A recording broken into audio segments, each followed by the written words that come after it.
जो वो चाहता था, अगर उसको वही चीज मिल गई है तो फिर वो क्यों मेरे साथ ट्राई करेगा। हम जाने अनजाने में वो जो चीज बच्चा चाहता है उसको वो देते रहते हैं और फिर कहते हैं ये तो इसका बिहेवियर बन गया। और वो थाली लेकर बच्चे के सामने जाओ, बच्चा नहीं खा रहा, उसको प्यार से मनाइए, करिए, जो पीछे घूमना है 2-4 चक्कर लगा लीजिए। लेकिन अगर वो नहीं खा रहा तो अब थाली वापस जा रही है। अगले 1 घंटे तक कुछ नहीं मिलेगा सिवाय पानी के। कुछ नहीं का मतलब कुछ नहीं, ये नहीं कि एक चिप्स मुंह में डाल लिया, एक काजू का टुकड़ा डाल लिया। कुछ नहीं का मतलब कुछ नहीं, याद रखिएगा ये चीज। 1 घंटे के बाद थाली दोबारा लेकर आइए, पूरे प्यार से उसको खिलाइए, भागिए उसके आगे पीछे 2 मिनट 3 मिनट 4 मिनट। नहीं खा रहा बच्चा, थाली उठा के वापस ले जाइए। अगले 1.5 घंटे तक कुछ नहीं मिलेगा, खाली सादा पानी मिल सकता है। कुछ नहीं का मतलब कुछ नहीं। उसने फ्रिज खोला, उसमें से कोई फ्रूट ले लिया या कोई बीच में से उसके कोई चिप्स निकल आए या उसे ये तो खाती नहीं, ये तो खाती नहीं, ये तो खाता नहीं, ये तो खाता नहीं। तो फिर जब भूख खत्म हो गई तो क्यों खाएगा वो?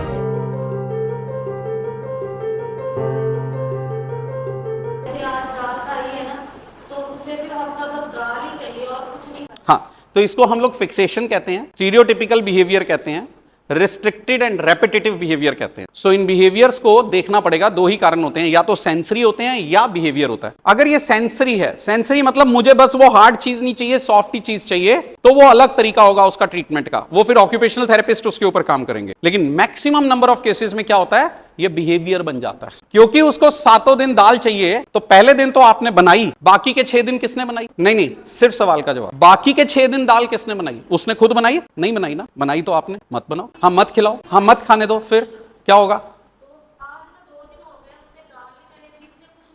मैं ये मान लूं, मैं मान लूं कि एक बच्चा 2 दिन से पूरी तरह से निराहार बैठा हुआ है। देखो ऐसा है, मैं एक बिहेवियर थेरेपिस्ट के पॉइंट ऑफ व्यू से समझाऊंगा। मैंने आपको एक चीज दी, आपने नहीं खाई। मेरी मां की ममता जो नेचुरल है, मेरी मां की ममता जो उसको चाहिए मैंने दे दिया। अगर उसको कोई दूसरी चीज मिल गई है जो वो चाहता था, अगर उसको वही चीज मिल गई है तो फिर वो क्यों मेरे साथ ट्राई करेगा। हम जाने अनजाने में वो जो चीज बच्चा चाहता है उसको वो देते रहते हैं और फिर कहते हैं ये तो इसका बिहेवियर बन गया। एक रूल, साइंस का रूल बता रहा हूं, साइंस का। भूख लगेगी ना तो घास भी खाऊंगा, ये रूल है। अगर भूख लगी और अगर मुझे दाल नहीं मिली तो जो मिलेगा वो खाऊंगा, ये रूल है। This is science. इस पे सिर्फ 1-2 चीजों की दिक्कत है।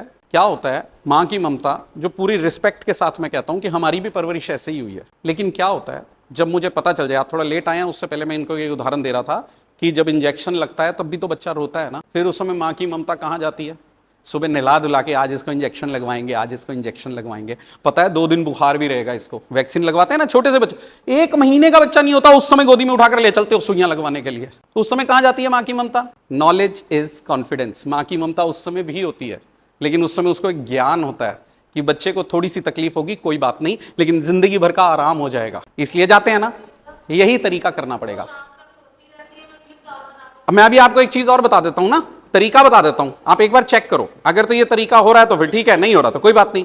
आपने बड़े ही प्यार से बच्चे के पास, ये सारे पेरेंट्स के ऊपर लागू होता है ये, और ये मेरे घर के बच्चों के लिए, दूसरे के घर के बच्चों के लिए, सबके ऊपर यही रूल लागू होता है। ये कोई स्पेशल नीड बच्चों का कोई नीड नहीं है। आपने पूरी रोटी तरीके से, जैसे थाली सजाते हैं, पूरा जो आप जितने रंग उसमें सजाना चाहते हो सजाओ और वो थाली लेकर बच्चे के सामने जाओ। बच्चा नहीं खा रहा, उसको प्यार से मनाइए, करिए, जो पीछे घूमना है 2-4 चक्कर लगा लीजिए। लेकिन अगर वो नहीं खा रहा तो अब थाली वापस जा रही है। अगले 1 घंटे तक कुछ नहीं मिलेगा सिवाय पानी के। कुछ नहीं का मतलब कुछ नहीं, ये नहीं कि एक चिप्स मुंह में डाल लिया या एक काजू का टुकड़ा डाल लिया या एक कोई बिस्किट का कुछ नहीं का मतलब कुछ नहीं, याद रखिएगा ये चीज। 1 घंटे के बाद थाली दोबारा लेकर आइए, पूरे प्यार से उसको खिलाइए, भागिए उसके आगे पीछे 2 मिनट 3 मिनट 4 मिनट। नहीं खा रहा बच्चा, थाली उठा के वापस ले जाइए। अगले 1.5 घंटे तक कुछ नहीं मिलेगा, कुछ नहीं, खाली सादा पानी मिल सकता है। कुछ नहीं का मतलब कुछ नहीं। 1.5 घंटे के बाद फिर से थाली लेकर आइए और उसी तरीके से खिलाइए। चांसेस हैं कि वो खाएगा, नहीं खाएगा तो थाली वापस ले जाइए। अगले 2 घंटे तक कुछ नहीं मिलेगा सिवाय पानी के। और ये मेरी बात पे मत जाइए, अपने पेडियाट्रिशियन से, डॉक्टर से एक बार ये समझ लीजिए कि अगर मेरा बच्चा कितने घंटे तक कुछ ना खाए तो इसको कुछ नहीं होगा। एक बार समझ लेते हैं मेडिकली, और वो समझने के बाद ये वाला रूल प्यार की सख्ती से लागू कीजिए। हमने वो खाया, उसके बाद उसने फ्रिज खोला, उसमें से कोई फ्रूट ले लिया या कोई बीच में से उसके कोई चिप्स निकल आए या उसे ये तो खाती नहीं, ये तो खाती नहीं, ये तो खाता नहीं, ये तो खाता नहीं। तो फिर जब भूख खत्म हो गई तो क्यों खाएगा वो? बस फिर हो गया काम, हो गया काम, फिर भूख मिट गई तो अब क्यों खाएगा वो कुछ जो आप खिलाना चाहते हो। और इसमें हमारे स्पेशल नीड बच्चे कहां हैं? हमारी परवरिश भी ऐसे ही हुई है। मेरा एक बड़ा कॉमन एग्जांपल, मैं हर प्लेटफॉर्म पे यही वाला एग्जांपल देता हूं और जाकर घर पे अपनी मम्मी से मैं फिर माफी मांगता हूं, मम्मी आज फिर मैं आपको बदनाम करके आया हूं। मेरी माँ ने भी मुझे ऐसे ही पाला, घर पे मेथी बननी, पालक बनना, कोई वो घे भे वाली सब्जी बननी, बैंगन बनने, जो मर्जी सब्जी बन जाए मैंने नहीं खानी। अच्छा चल कोई गल नहीं, तेनू मैं आलू का परांठा बना देनी आ या तेनू मैं पनीर की भुर्जी खवा देनी आ। चलो मेरे लिए पनीर की भुर्जी बन रही है और आलू का परांठा बन रहा है, बाकी सब लोग सब्जी खा रहे हैं। आज इतने साल होने के बाद भी मैं कोई हरी सब्जियां नहीं खाता। इसका सबसे बड़ा गुनाहगार कौन? मेरी मां। अच्छा एक अब आपको मैं बिहेवियर समझाता हूं, इसका एक सबसे अच्छा साबित करता हूं कि यह कैसे हटता है। क्या हुआ, कभी कभी ईश्वर आपको इस चीज के लिए साबित करवाता है। प्योर कोविड के टाइम पे मेरी कोई जॉब की एक हुई न्यूजीलैंड बहुत स्ट्रिक्ट कंट्री है। कोविड के टाइम पे मेरी वहां गवर्नमेंट जॉब थी, मेडिकल सेक्शन में थी, लेकिन रूल के मुताबिक हमें 15 दिन के लिए क्वारंटीन रहना था। सो जैसे ही हमारी स्पेशल फ्लाइट उन दिनों चल रही थी, तो स्पेशल फ्लाइट से उतरे, स्पेशल बस में ले जाके हमें उस 5 स्टार क्राउन प्लाजा, वो है ऑकलैंड में होटल, 5 स्टार होटल है, वहां पर हमें 15 दिन का क्वारंटाइन दिया। मैं था, मेरी वाइफ थी। अब वो 15 दिन हमने वहीं रहना है, बाहर नहीं निकलना, और वहां अंदर कोई कांटेक्ट नहीं होना। उन्होंने दरवाजा नॉक करना है और बाहर एक खाकी लिफाफे के अंदर वो खाना पड़ा होता था, ब्रेकफास्ट लंच डिनर। सो उन्होंने हमें पहले ही फॉर्म भर दिया था कि आप क्या हैं, तो हमने लिख दिया था कि वेज। नीचे 3 कैटेगरी थी, वेज, नॉन एगिटेरियन, मतलब एग भी नहीं लेते, हम तो एग भी नहीं लेते। तो मैंने लिख दिया प्योर वेज। अब उन लोगों को प्योर वेज का मतलब पता है क्या? वो जो कौन सी सब्जियां डालते हैं वो सबवे के अंदर, पत्तों वाली बड़ी बड़ी जो होती हैं, लेटस वगैरह, लेटस और इतना बड़ा बैंगन और वो सब चीजें मेरे को रोज लंच। अच्छा नहीं खाई मैंने, कैसे खा लूं? इतना बड़ा बैंगन, बीच में कुछ स्टफ था वेजिटेबल्स का। तो मैं सारा लिफाफा छांटता रहा कि ये सब्जी तो आ गई, रोटी कहां है? वो कहते नहीं यही रोटी है।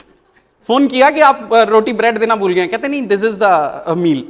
मतलब इतना बड़ा एक बैंगन था, वो स्टफ करके उसके अंदर सारी मिक्स्ड वेजिटेबल। कैसे खाऊं? नहीं खाया। हमारे अटैची में 1-2 ब्रेड थी जो हम यहां से लेकर गए थे, जाते ही हम जब लेकर जाते हैं तो ब्रेड थे, बिस्किट थे, कर लिया काम। 1 दिन चल गया, 2 दिन चल गया, 3 दिन चल गया। उसके बाद तो मैं दरवाजे की वेट कर रहा हूं कि ठक ठक हो, कुछ तो आए। खाई। मैं आपको अपनी वीडियोस दिखा सकता हूं, अपनी फोटोज दिखा सकता हूं। मैंने वहां पर आखिरी के 10 दिन रज रज के पत्ते खाए हैं, पत्ते। कुछ नहीं है तो खाऊंगा। भूख बायोलॉजिकल मैकेनिज्म है, यहां से भूख पैदा होती है, जो मिलेगा खाऊंगा। आप समझ जाइए, ये ना हमारी जिद नहीं है कि हमें बच्चे को सब खिलाना है, ये बच्चे की ग्रोथ के लिए जरूरी है। बच्चे का शरीर तो बढ़ जाएगा चिप्स और पोटैटोज और वो बाकी चीजें खाकर, लेकिन मैं ब्रेन का क्या करूं? कॉग्निटिव डेवलपमेंट भी तो चाहिए मेरे बच्चे को। अब ब्रेन के अंदर कुछ माइक्रो न्यूट्रिएंट्स होते हैं, जिंक है, मैग्नीशियम है, D3 है, विटामिन B12 है, ये सब कहां से मिलेगा? जब तक एक बैलेंस डाइट नहीं होगी, मेरे ब्रेन को ये न्यूट्रिएंट्स नहीं मिलेंगे और वो ब्रेन डेवलप नहीं होगा। And supplement is not the solution. Supplement chemical है, सिंथेटिक है, वो भी पता नहीं पूरा बना भी हुआ है कि नहीं बना हुआ। हमारे यहाँ तो न्यूट्रास्यूटिकल की कोई रेगुलेशन अथॉरिटी भी नहीं है, ये भी नहीं पता कि इस बोतल के ऊपर जो सप्लीमेंट लिखा है वो एक्चुअल में है भी या नहीं है, हमें नहीं पता। और सिंथेटिक केमिकल कितने दिन देते रहेंगे उस बच्चे? आपको ऑप्टिमल डाइट में आना पड़ेगा। यकीन मानिए, occupational therapy, speech therapy, special education, behaviour therapy के बाद अगर कोई थेरेपी आती है तो वो है डाइट थेरेपी। बच्चे हमारे अगर बैलेंस्ड डाइट लेना शुरू कर देंगे, उससे भी ब्रेन में बहुत बेटर इंप्रूवमेंट आए। सो इसलिए डाइट सिर्फ उसकी या हमारी जिद नहीं है, ये उसकी नीड है। तो इसके ऊपर बहुत ज्यादा फोकस कीजिए कि डाइट के ऊपर हमें काम करना बहुत जरूरी है। खाली दाल से उसको प्रोटीन्स मिल रहे हैं, लेकिन मेरा पूरा शरीर खाली प्रोटीन से नहीं चलेगा, बाकी चीजें भी तो चाहिए। तो वो चाहिए जो डाइवर्स मील प्लान होता है। तो उसके लिए आप डाइटिशियन से कंसल्ट कर सकते हैं, डाइट चार्ट ले सकते हैं और थोड़ा सा प्यार वाली सख्ती करनी पड़ेगी, इसके बिना कोई रास्ता नहीं है।